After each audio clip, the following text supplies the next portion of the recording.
জীবন সুন্দর যদি তুমি মনে করো বা জীবনটা সঠিকভাবে বাঁচতে পারো।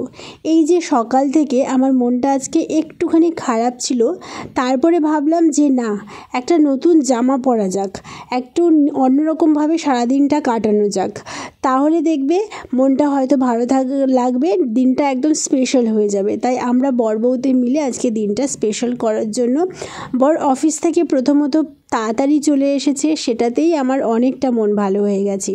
আবার সাথে করে এনেছে আমার পছন্দের খাবার, সেটা হচ্ছে চাউমিন, আর ও নিজের জন্য এনেছে ফ্রাইড রাইস, চিলি চিকেন। তো হাই ফ্রেন্ডস, কেমন আছো তোমরা সবাই? হইচইয়ের আরও একটা নতুন ব্লগে তোমাদের সবাইকে ওয়েলকাম জানাই। বড়দের শ্রদ্ধা, ছোটদের স্নেহ জানিয়ে একটা নতুন দিন শুরু করলাম।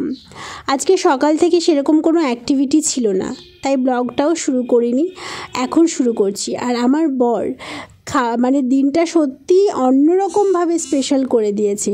মানে পছন্দের খাবার এনেছে, সেটা তো স্পেশাল, কিন্তু এত ঝাল দিয়ে এনেছে যে কি বলবো। শেষে ঘরে একটু ভাগ্যিস বোঁদে ছিল, দুজনে মিলে একটু বোঁদে খেলাম। আমি তো মিষ্টি খেতে খুব একটা ভালোবাসি না, 1 চামচ জাস্ট খেয়ে ওই জ্বালানি ভাবটা কমালাম। আর তোমাদের বললাম নতুন জামা, এটা কিন্তু বেসিক্যালি নতুন জামা নয়, প্যান্টটা তো অনেক পুরনো, তোমাদের পরিচিত, মানে এটার রং ছোটে ছোটে অবস্থা খারাপ। আর এদিকে দেখো নারকেল তেলটার শিশিটা প্রত্যেকবার আমার বর এরকমভাবে ভেঙে দেয়। আর লাল জামাটা লাল জামার ঘটনাটা পরে বলছি, দাঁড়াও, আগে চলো একটুখানি কফি খাওয়া যাক। আজকে বাইরে ঝমঝম করে বৃষ্টি পড়ছে, ঠান্ডা ঠান্ডা ওয়েদার, তাই বর একটু কী কারণে যেন বেরোলো। তো ওকে বললাম যে একটুখানি তাহলে আমার জন্য কফি এনো না গো, অনেক দিন কফি খাইনি। আমি কফি খেতে খুব ভালোবাসি, বাট সেটা শীতকালে এবং এরকম বর্ষার কোনো সন্ধে হলে। তবে প্রত্যেক দিন যদি আমাকে দাও কফি, যতই শীতকাল হোক যতই বর্ষাকাল হোক, প্রতিদিন আমি খাবো না। কারণ আমি যেই জিনিসটায় ক্ষতি করে সেই জিনিসটা খেতে ভালো লাগলেও রোজ রোজ আমাকে দিলে আমি খাই না। কারণ মানে নিজেকে তো সুস্থ রাখাটাও দরকার, তাই না? তার জন্য তো শ্বশুরমশাই আর আমি খাবো কফি, বরমশাই আবার কফি খায় না, ওর কফির গন্ধটাই নাকি ভালো লাগে না। আমার আবার কফির গন্ধটা ভীষণ ভালো লাগে, গন্ধটার জন্যই, টেস্টটার জন্যই আমার খেতে ভালো লাগে। আমার বর আর আমার মধ্যে অনেক পছন্দের তফাৎ। সবাই শোনে যখন অবাক হয়ে যায়, কি করে দুজনে প্রেম করলি আর কি করে বিয়ে করলি। কিন্তু আমাদের মধ্যে অনেক জিনিস আছে যেগুলো আমরা ভীষণ ভালোভাবে আন্ডারস্ট্যান্ডিং করে জীবনে চলতে পারি। এটাই হচ্ছে ব্যাপার, একে অপরের পছন্দের কে গুরুত্ব দিই। আর আমি বলবো তোমাদেরও, তোমাদের যাদের গার্লফ্রেন্ড আছে, বয়ফ্রেন্ড আছে, হাজব্যান্ড ওয়াইফ, কেউ যারা দেখছো আমার ব্লগটা, অনেকেই আছে বাবা আমি পছন্দ করি মানে বরকেও পছন্দ করতে হবে। আবার অনেক বরেরা আছে আমি পছন্দ করি না মানে আমার বউও সেটা খেতে পারবে না। This is very bad.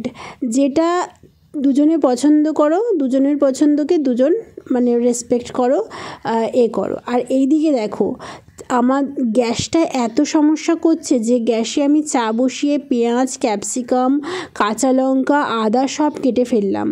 এতক্ষণ লাগলো চাটা করতে, মানে গ্যাসটা এতটাই লোতে চলছে। তারপরে চলে এলাম কফি নিয়ে নিচে, শ্বশুরমশাইকে দিয়ে এসেছি ওপরে।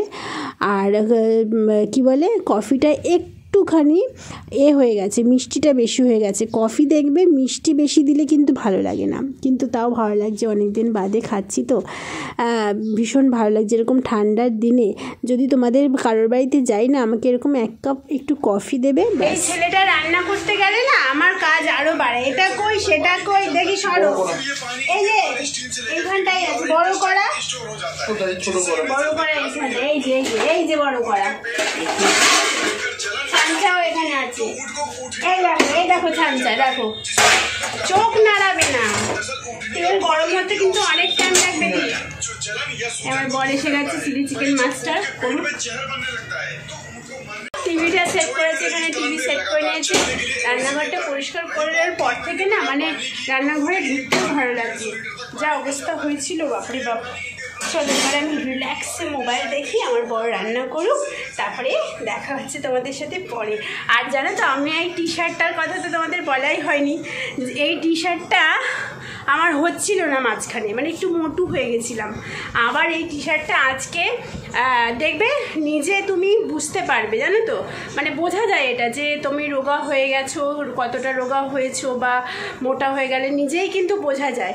তো আমার বেশ কয়েকদিন ধরে মনে হচ্ছিল যে আমি অনেকটা ওজন কমিয়ে ফেলেছি। তো দেখি তো এই টি শার্টটা কিনে বেশি দিন পরতে পারিনি, এইটা আজকে পরে দেখি তো। তারপরে পরে দেখলাম যে হ্যাঁ একদম ঠিকঠাক হয়ে গেছে। যদিও বা একটু আমি যা টি শার্ট যেমন পরতে ভালোবাসি, মানে আরেকটু লুজ হলে ভালো হতো, কিন্তু সেটা পরতে পরতে আই হোপ আর একটু লুজ হয়ে যাবে। আর চলো, ওই দেখো আমার বর গরম তেলের কড়া নিয়ে বাটি নিয়ে নিচে আসছে। আমি ওকে প্রথমেই বলেছিলাম, দীপ গ্যাসে করতে যেও না, গ্যাসে তোমার দেখবে তুমি যে পাকোড়া ভাজবে, অ্যাকচুয়ালি আমার বর এখন করবে চিলি চিকেন। দুপুরবেলা আমি চিলি চিকেনের সব ম্যারিনেট করে রেখে দিয়েছিলাম, আর এখন তো বললাম চা করতে করতে সব কাটাকুটি করলাম। তো ও বলল যে গ্যাসেই করবে। আমি ওকে বলেছিলাম যে দীপ গ্যাসে চা বানাতে এত সময় লাগছে, আর তুমি গ্যাসে কিন্তু করতে পারবে না। সেই গ্যাসে বসিয়ে আবার ওকে 10 মিনিট পর নিচে আসতে হলো। ও চিলি চিকেন করছে আর আমি একটুখানি মোবাইল টোবাইল দেখছি। দেখতে দেখতে চিলি চিকেন হয়েও গেছে রান্না করা। আর চিলি চিকেন রান্না করে আবার বর আবার নিজের মোডে চলে এসেছে মোবাইল দেখতে দেখতে। আর আমি একটুখানি ভাবলাম যে অনেকক্ষণ শুয়ে বসেছিলাম, মোবাইল দেখছিলাম, কী কাজ করি। তারপরে হঠাৎ করে মনে হলো যে না, আয়নাটা তো একটু নোংরা হয়েছে ড্রেসিং টেবিলে, সেটা একটু ভালো করে কলিন দিয়ে মুছে দিই। তবে তোমাদের একটা আমি এই হঠাৎ করে মনে পড়লো, জানো তো, আমি যখন কলিনটা স্প্রে করে ফেলেছি তারপরে আমার মনে পড়লো যে আমাকে একটা দাদা বলেছিল যে আর কি এই কাচটার আয়নাটা দিয়েছিল, যার কাছ থেকে অর্ডার করা হয়েছিল, যে আয়না কখনো কোনো কাপড় দিয়ে মুছতে না, খবরের কাগজ দিয়ে মুছতে। আমার পরে মনে পড়েছে। যাই হোক, ড্রেসিং টেবিলের কাজটা মুছে নিয়ে একটু চুলটাও বেঁধে নিলাম। চুলের যা অবস্থা, চুল পুজোর সময় বেশিরভাগটাই কেটে ফেলবো। তারপরে বর নিয়ে আসলো পরোটা আর চিলি চিকেনের, এটা তোমাদেরকে একটু দেখিয়ে দিলাম কেমন দেখতে হয়েছে। পরোটাও বাড়িতে করতে পারছি না, জানো, গ্যাসটার এমন অবস্থা। শ্বশুরমশাইকে দিয়ে দিলাম খেতে, আর বরকেও দিয়ে দিলাম। আমি এখন খাবো না, বাকি খাবারগুলো সব ফ্রিজে তুলে দিচ্ছি আমারটা জোগাড় করে।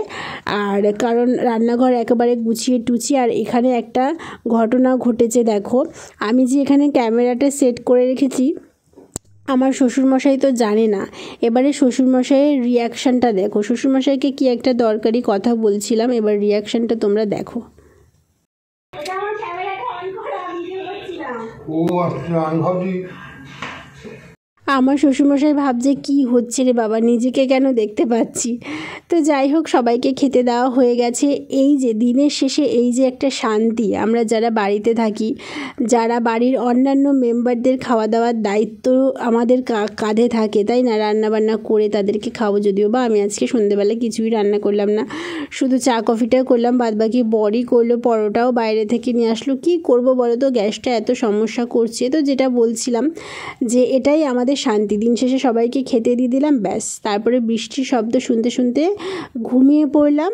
আর এটা হচ্ছে নেক্সট ডে মর্নিং।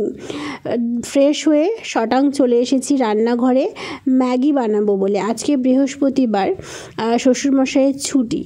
আর কী বানাবো কালকে রাতে আমি আমার বরকে বলেছিলাম, বর একটা বড় সাইজের পাউরুটি এনো, অনেক দিন স্যান্ডউইচ বানাই না, খেতেও ইচ্ছে করছে, ঘরে সমস্ত কিছু আছে, আলু সেদ্ধ আছে, ক্যাপসিকাম আছে, বেশ ভালোভাবে একটা ভালো রকমের স্যান্ডউইচ হয়ে যেত। সে ভুলেই গেছে। তাই কি বানাবো, গ্যাসের যা অবস্থা। তো ভাবলাম চলো তাহলে একটুখানি বেশি করে ম্যাগি বানিয়ে ফেলি। ম্যাগিটা আবার আজকে একটু অন্যরকম করে বানালাম। শ্বশুরমশাই আবার সেদ্ধ ম্যাগি খেতে ভালোবাসে না, একটু ভাজা করে দিলে ভালোবাসে। তাই ভাবলাম বরমশাই তো ম্যাগি খেতে ভালোবাসে, একটু বেশি করেই বানাই। দেখো না, মানে গ্যাসের আঁচ এত কম যে ভালো করে ডিমগুলো মানে কোনো কিছু সেরকম ভাজাই হচ্ছে না। তাও কোনো রকম নাড়িয়ে চাড়িয়ে মোটামুটি একটা জায়গায় এনে সার্ভ করে দিতে হবে, তাই না। সকালের ব্রেকফাস্ট খুব ইম্পর্টেন্ট, বাট আমি এখনও জানো তো ব্রেকফাস্ট করিনি। ব্রেকফাস্টটা ওপরে কোনো রকম করে চাটা নিয়ে নিচে চলে যাচ্ছি। চাটা বসিয়ে এদিকে আগেই কিন্তু বরকে খেতে দিয়ে দিয়েছি ম্যাগি। আমি কি খাবো ভাবতে ভাবতে আর খাওয়াই হয়নি। তারপরে ভাবলাম 12টা ক্রস করে গেছে যখন, যাই আগে রান্নাটা করে নিয়ে তারপরে একেবারে 1টার মধ্যে লাঞ্চ করে নেব। এরকম আমি প্রায় করে থাকি। এখনও রান্না বসাইনি, সবে মাছটা মানে জলে চুবিয়ে দিয়ে আসলাম, ভুলেই গেছিলাম জানো তো।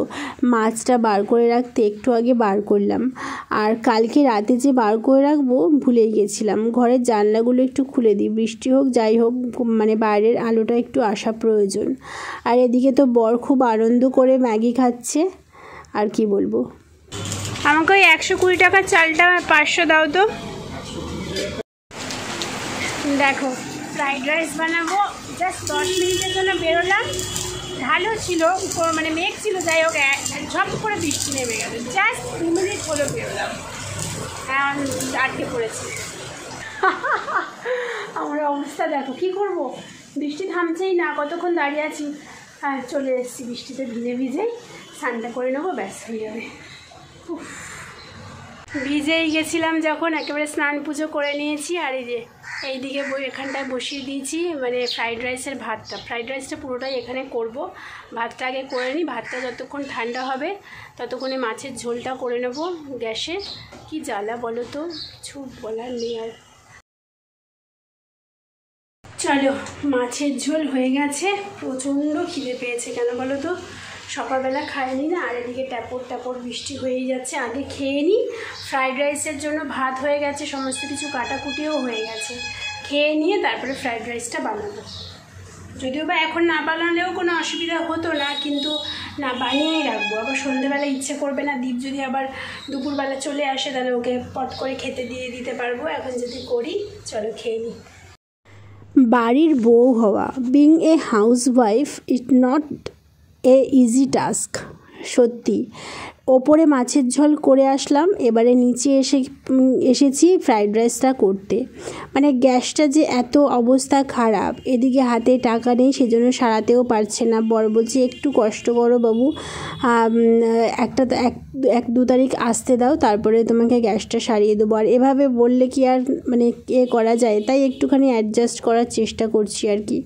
ফ্রাইড রাইসটা রান্না করে একটু ঘুম দিয়েছিলাম, খাওয়া তো আগেই হয়ে গেছিলো। আর বরকে বলেছিলাম আজকে একটু মুড়ি চানাচুর আনতে, কারণ দুপুরবেলা যেহেতু তাড়াতাড়ি খেয়ে নিলাম, আমি জানতাম রাতের বেলা ঠিক সন্ধেবেলা খিদে পাবে, রাতের বেলা না। তো বর দেখলাম একটা বড় সাইজেরই চানাচুর নিয়ে এসে, ভালোই হয়েছে, বেশ কয়েকদিন ধরে বৃষ্টি বাদলা হচ্ছে। আর আজকে মুড়ি মাখাটা জম্পেস করে করেছি, মুড়ি মাখাও বলতে পারো, ঝালমুড়িও বলতে পারো। সেদ্ধ আলু ছিল 2টো, সেই জন্য আরও বেশি করে বলেছি। সেদ্ধ আলু, কুচনো টমেটো, কুচনো শসা, কুচনো পেঁয়াজ, কুচনো লঙ্কা, তার সাথে একটু ভাজা মশলা, লেবুর রস দিয়ে মুড়ি দিয়ে ভালো করে জম্পেস করে মেখে নিলাম। আর বরকে একটু দিলাম, আমিও একটু খাচ্ছি। শ্বশুরমশাই নেই, শ্বশুরমশাই গেছে মেয়ের বাড়িতে। তো যাই হোক, এরকমভাবে মুড়ি মাখা খেতে আমার খুব ভালো লাগে। মুড়িটা খেয়ে দেখলাম একটু নুনটা কম, নুনটা অ্যাকচুয়ালি দিতেই ভুলে গেছিলাম। তো তোমরা এরকম সন্ধেবেলা মুড়ি মাখা খেতে কারা ভালোবাসো? দেখো দীপ চানাচুরটা এনেছে, চানাচুরের মধ্যে না কিশমিশ দেওয়া, আবার কিছু চানাচুরে দেখবে শুকনো লঙ্কাও দেওয়া থাকে। তো আর আজকে তো রাতে কোনো রান্না নেই। এরপরে বর বলছিল একটু চা করবে, আমি একটু শ্বশুরমশাইয়ের জন্য অপেক্ষা করছিলাম। তারপরে দেখলাম উনি আসছে না, হয়তো রাতেই আসবে, তাই চাটা করলাম। আর চাটা মানে করলাম ঠিকই, কিন্তু সেই ভুলে বেশি করে ফেলেছি, তাই একটু আমিও খেয়ে নিলাম। তারপরে এখন বাজে 10টা 10, বরকে খেতে দিয়ে দিলাম, শ্বশুরমশাইকেও এসে গেছে, শ্বশুরমশাই খেতে দিয়ে দিলাম। আর আমি এখন খাবো না, যেহেতু মুড়ি মাখা খেয়েছি সন্ধেবেলা, খিদেটা সেরকম পাইনি, তাই ভাবলাম চলো একটু স্কিন কেয়ার করা যাক। আজকে মনসুন ওয়েদারের মতন ওয়েদার, পুরো বৃষ্টি পড়ছে 2 দিন ধরে। দেখবে এরকম বৃষ্টির ওয়েদারে বা শীতকালে স্কিনটা খুব শুকিয়ে যায়, ড্রাই লাগে, তখন আমি এই স্কিন কেয়ারটা করি। ভিটামিন ই ক্যাপসুল, যেটা শেষ হলেই বর এনে দেয়, গতকালই এনে দিয়েছে। তো ভাবলাম চলো ওটা দিয়েই তোমাদের সাথে আজকে একদম সিম্পল ওয়েতে তাড়াতাড়ি কীভাবে স্কিন কেয়ার করবে দেখিয়ে দিই। আমি কিন্তু ফেস ওয়াশ দিয়ে মুখ আগেই ধুয়ে নিয়েছি। যে কোনো স্কিন কেয়ার করার আগে অবশ্যই স্কিনটাকে ফেস ওয়াশ দিয়ে ধুয়ে নেবে ভালো করে। তো এই ছিল আজকের ব্লগ, আজকের রুটিন। ভালো লাগলে লাইক করো, সাবস্ক্রাইব করো, পাশে থেকো। আর কেমন লাগলো বলো।